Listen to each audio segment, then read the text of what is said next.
Hello students, welcome back to my YouTube channel. आज हम लोग स्टडी कर रहे हैं आपके न्यूक्लिक एसिड के बारे में।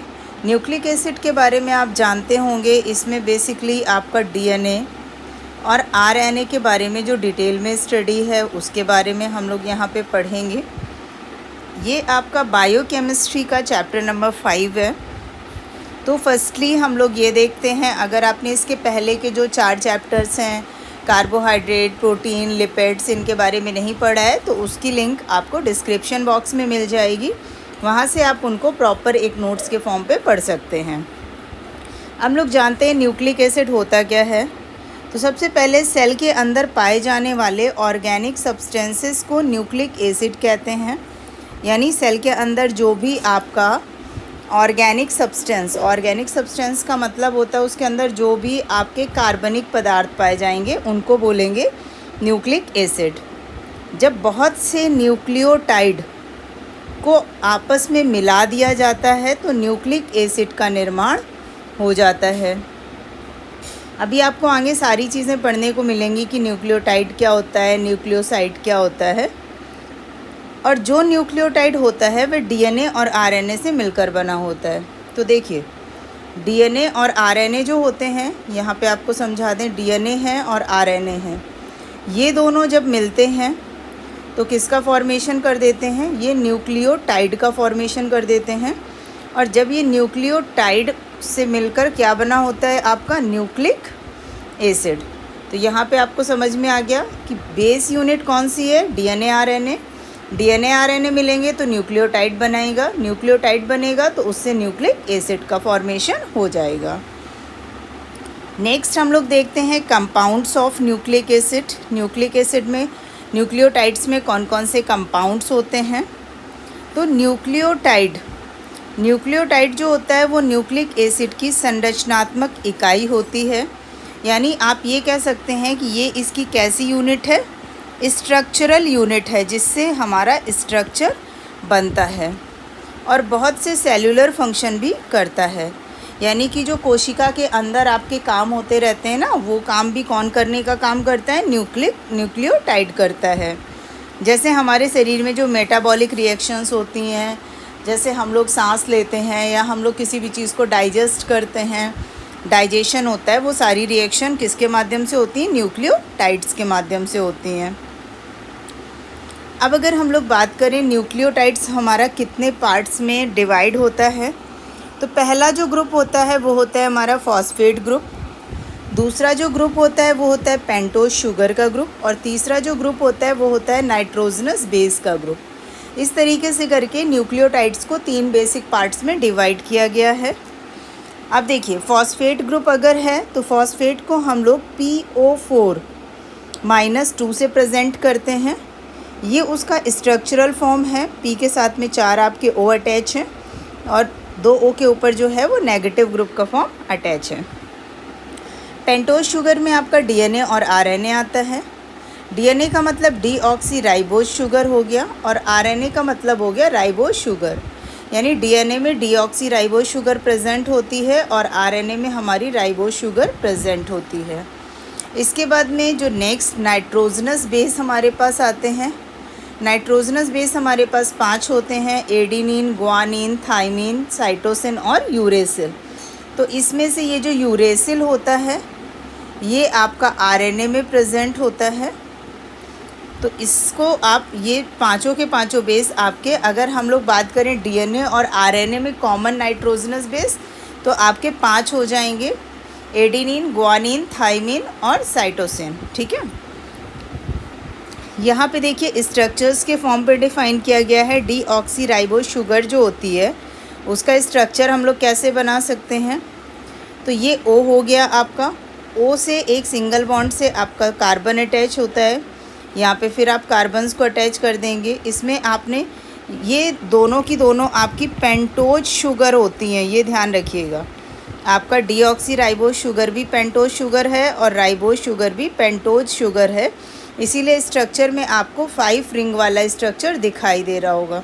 इनको बैलेंस करने के लिए हमने यहाँ पे OH और H का फॉर्म लगाया हुआ है। यहाँ पे H लगे हुए हैं, यहाँ पे OH और H के फॉर्म्स लगे हुए हैं। और यहाँ पे इसको लास्ट में बैलेंस करने के लिए OH और CH2 का फॉर्म लगाया है। इसी तरीके से इसमें भी है। देखिए डिफरेंस कहाँ पे आपका आ रहा है, डिफरेंस केवल आपको इस वाले में ध्यान रखना है कि इसमें जो डीऑक्सीराइबोज शुगर है वहाँ पे यहाँ पे किसका फॉर्म अटैच है, H का, और राइबोज शुगर जो होती है उसमें यहाँ पे किसका फॉर्म अटैच है, OH का। बाकी स्ट्रक्चर्स में कोई डिफरेंस नहीं होता है, दोनों स्ट्रक्चर सेम है। तो आप कोई भी एक स्ट्रक्चर प्रिपेयर कर लीजिए, दूसरा स्ट्रक्चर आप अपने आप बना सकते हैं।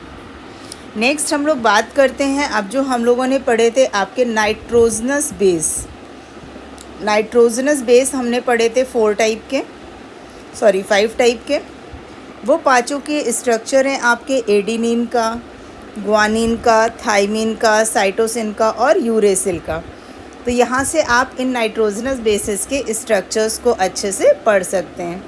जैसे आप देख रहे होंगे जो एडिनिन और ग्वानिन के स्ट्रक्चर्स हैं उसमें जो कॉमन चीज़ है, बेंजीन रिंग में यहाँ पे आपके दो एन अटैच हैं, एन के बाद में साइड में एक पेंटोज यानी कि पेंटागोनल स्ट्रक्चर बना हुआ है, जबकि थाइमिन, साइटोसिन और यूरेसिल में आपका सिर्फ हेक्सागोनल ही स्ट्रक्चर है, इसके अलावा कोई दूसरा इसमें रिंग अटैच नहीं है। लेकिन एडेनिन और ग्वानिन में आपकी जो पेंटागोनल रिंग है वो साथ में अटैच है, तो उससे आप इसको प्रिपेयर कर सकते हैं। अब स्ट्रक्चर का डिफ़र आपको याद रखना है, तो स्ट्रक्चर का डिफ़र आप कैसे याद रखेंगे, तो यहाँ पे देखिए एडेनिन में यहाँ NH2 अटैच है और ग्वानिन में साइड में NH2 अटैच है। यहाँ पे NH2 है और इसमें ग्वानिन में यहाँ पे O है। तो बस एक स्ट्रक्चर याद कर लीजिए, उससे डिफरेंस से आप उसको याद रख सकते हैं ईज़िली। अब जैसे थाइमिन, साइटोसिन और यूरेसिल में है तो आप देखिए यहाँ पे डबल बॉन्ड O अटैच है, यहाँ पे डबल बॉन्ड O अटैच है, लेकिन यहाँ पे NH2 अटैच है। इसमें यहाँ डबल बॉन्ड O है, यहाँ डबल बॉन्ड O है, यहाँ डबल बॉन्ड O है, तो ये तो तीनों का कॉमन फैक्टर हो गया। डिफरेंस कहाँ है, ऊपर वाले जो ग्रुप अटैच है उसमें। यहाँ पे आपका कीटोन ग्रुप अटैच किया गया है, ये ग्रुप आपका कीटोन ग्रुप है, यहाँ पे आपका एमीन ग्रुप अटैच किया गया है। लेकिन इसमें डिफरेंस कहाँ है, थाइमिन में ये आपका यहाँ पे एक मेथिल ग्रुप साथ में अटैच कर दिया गया है। तो इस तरीके से स्ट्रक्चर्स बहुत कंफ्यूजिंग होते हैं, लेकिन अगर आप उनको समझ के पढ़ेंगे तो बहुत ईज़िली आपको वो समझ में आ जाएंगे। तो बस डिफरेंस करके याद करिए कि कहाँ अलग चीज़ वहाँ पे अटैच है। नेक्स्ट हम लोग देखते हैं नाइट्रोजनस बेस, जो अभी हमने स्ट्रक्चर्स देखे।